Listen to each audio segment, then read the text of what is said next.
Assalamualaikum warahmatullahi wabarakatuh.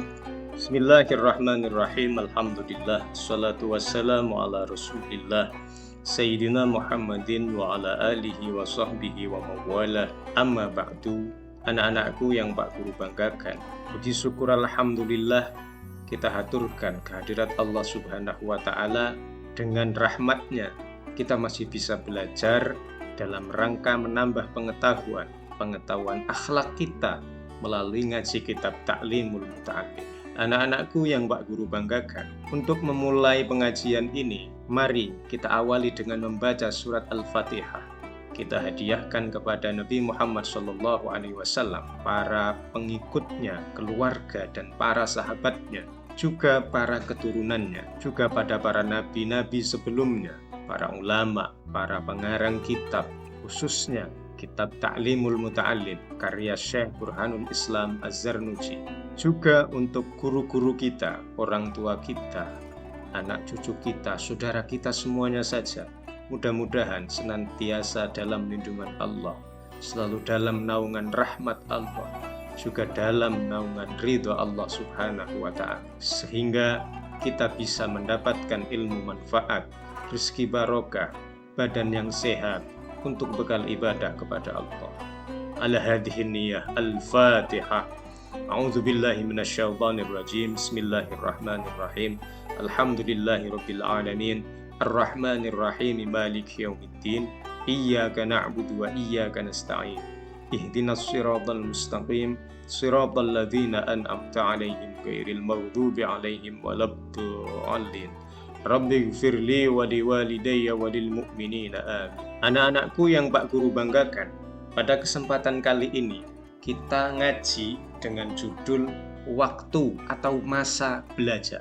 Bismillahirrahmanirrahim. Waktu ta'allumi minal mahdi ilal lahd wa afdalul awqati syarhus syababi wa waktus sahari wa ma bainal isya'ain wa yambagi ayyastaghriqa jami'a awqatihi fa idza malla min ilmin yashtaghilu bi ilmin akhar.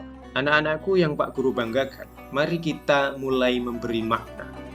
Waktu ta'allum, waktu belajar itu, minal mahdi, dari buayan ibu, ilal lahdi, menuju liang lahat, wa afdalul awqati, waktu yang paling utama untuk belajar itu syarhus syababi, permulaan remaja, wa waktu sahari, dan waktu sahur, wa ma bainal isya'aini, dan waktu di antara maghrib dan isya.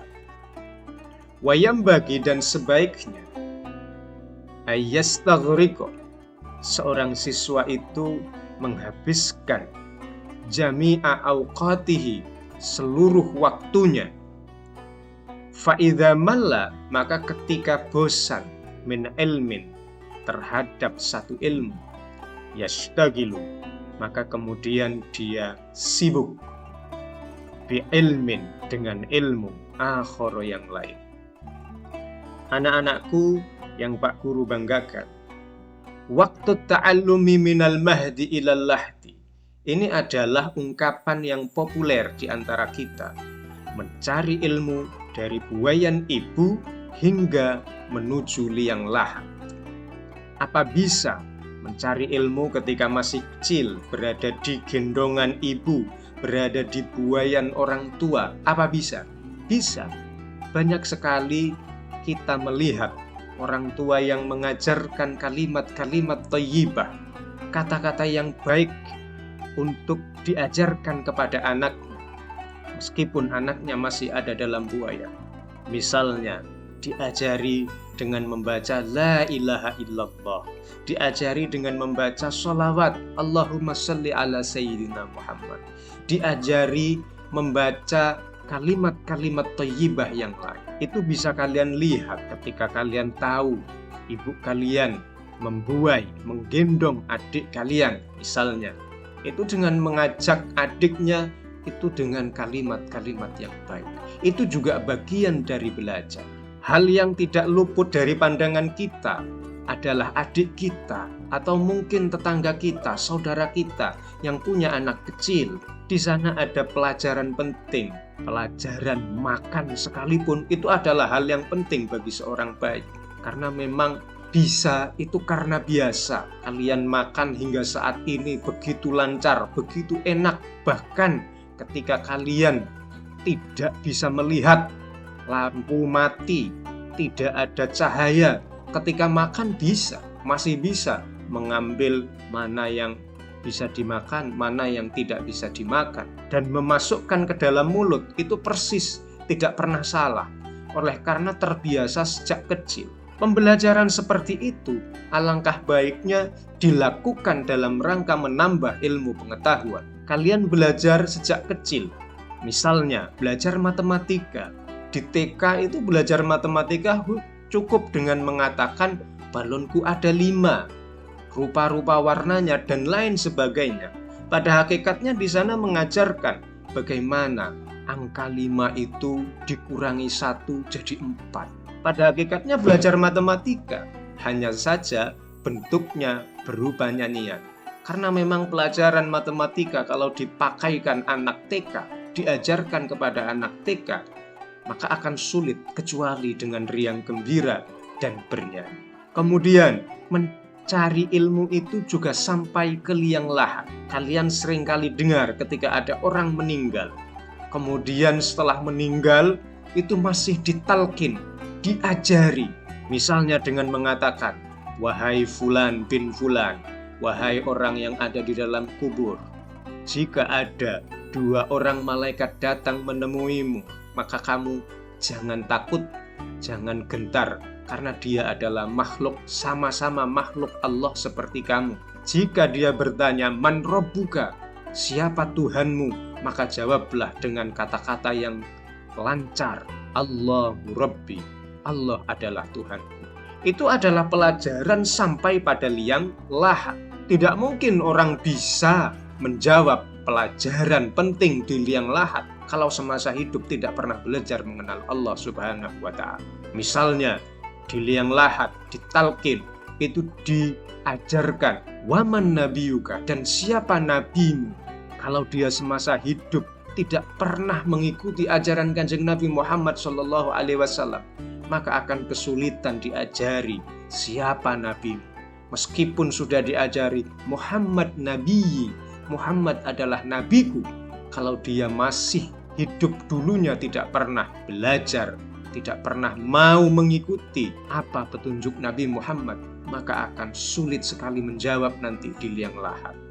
Oleh karena itu, pelajaran penting buat kita semua, bagaimana mengenal Allah, bagaimana mengenal Rasulullah, dan seluruh rukun iman yang 6 itu bisa kita yakini, kita bawa hingga mati. Anak-anakku yang Pak Guru banggakan, wa afdalul awqati, yang di sini menyebutkan waktu paling utama adalah syarhus syababi, permulaan remaja. Usia kalian sekarang awal remaja, jadi sebenarnya adalah waktu yang paling bagus untuk menambah ilmu. Tiap hari belajar, maka akan terkenang hingga tua. Berbeda orang kalau belajar sudah tua, usia 40 tahun, 50 tahun, dia baru belajar, maka sering kali lupa. Karena ada ungkapan bahwa belajar di waktu kecil seperti mengukir di atas batu, belajar sesudah dewasa bagai mengukir di atas air. Bisa kalian buktikan, kalau masih kecil diajari apa saja, sulit memang. Sama seperti orang mengukir di atas batu. Akan tetapi ukiran di atas batu tersebut akan tahan lama. Guratan-guratan, pahatan-pahatan ukir itu lama, tidak akan pernah habis sampai sekian puluh tahun. Berbeda dengan mengukir di atas air. Air itu bisa kalian ukir, kalian pakai alat yang sederhana saja, misalnya dengan sendok atau garpu. Bisa kemudian kita olah, bisa kita bolak-balik, bahkan kita aduk itu bisa.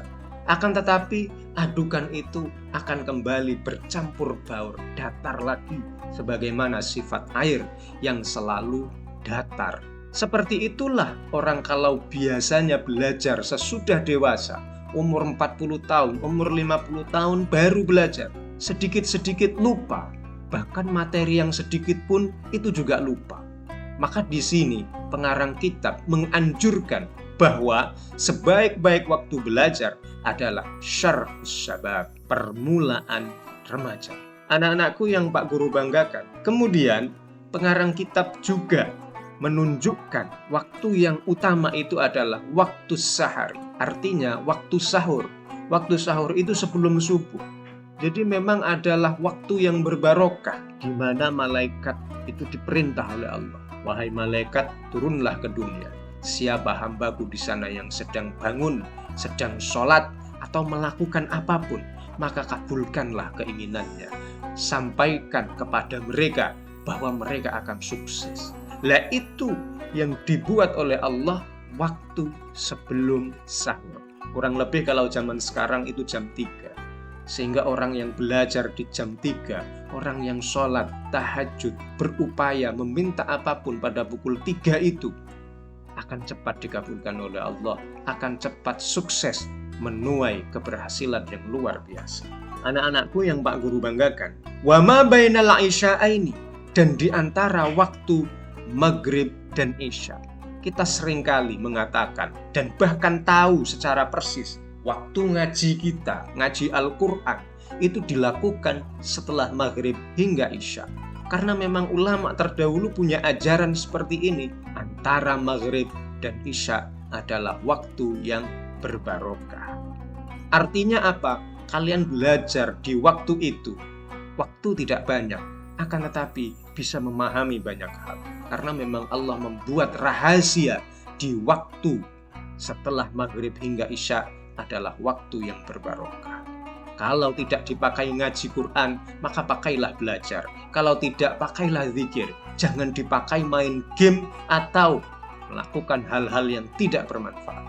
Kerugian bakal kalian terima di waktu yang akan datang. Anak-anakku yang Pak Guru banggakan, wayam bagi ayyastaghriqa jami'a awqatihi. Seorang siswa itu sebaiknya menghabiskan seluruh waktunya untuk belajar. Fa idza malla, maka ketika bosan min ilmin, terhadap satu ilmu, yastaghilu bi ilmin akhar, maka sebaiknya berganti ke ilmu yang lain. Itu adalah tuntunan ulama. Sehingga ulama zaman dulu itu tidak hanya pandai mengaji Al-Quran, tapi faham tafsirnya. Tidak hanya ahli fikih, tapi juga ahli tafsir, ahli ilmu bahasa, ahli ilmu tasawuf, dan lain sebagainya. Oleh karena mereka belajar tidak pernah bosan. Ganti, selalu berganti ketika ada rasa bosan itu menghinggapi. Misalnya, seandainya kalian belajar mengikuti tips, mengikuti petunjuk ulama zaman dulu, kalian belajar matematika bosan, gantilah IPA. Bosan IPA, gantilah PKN. Bosan PKN, gantilah bahasa Indonesia, dan begitu seterusnya. Pada akhirnya akan menguasai banyak bidang ilmu. Anak-anakku yang Pak Guru banggakan, ngaji kita cukupkan sampai di sini, mulai awal sampai akhir. Mudah-mudahan dianugerahi kemanfaatan oleh Allah Subhanahu wa Ta'ala. Kurang lebihnya mohon maaf. Wallahul muwaffiq ila aqwamit thoriq. Wassalamualaikum warahmatullahi wabarakatuh. Ayo sedulur jong lalekake wajib ngaji sak pranatane.